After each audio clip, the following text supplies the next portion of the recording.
Hi, this is Paulette from the Magical Needle and another quick tutorial on how to make folded hanging pockets for your quilt. This is my favorite method that I use for hanging small to medium size quilts and art quilts. I take a piece of fabric, I cut it 4 inches. Now I cut 2 for each corner.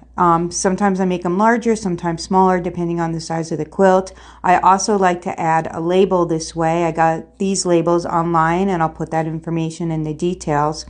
So I fold the fabric corner to corner and then I sew the label on, and then I just take the fabric and I line it up and I put it on each corner.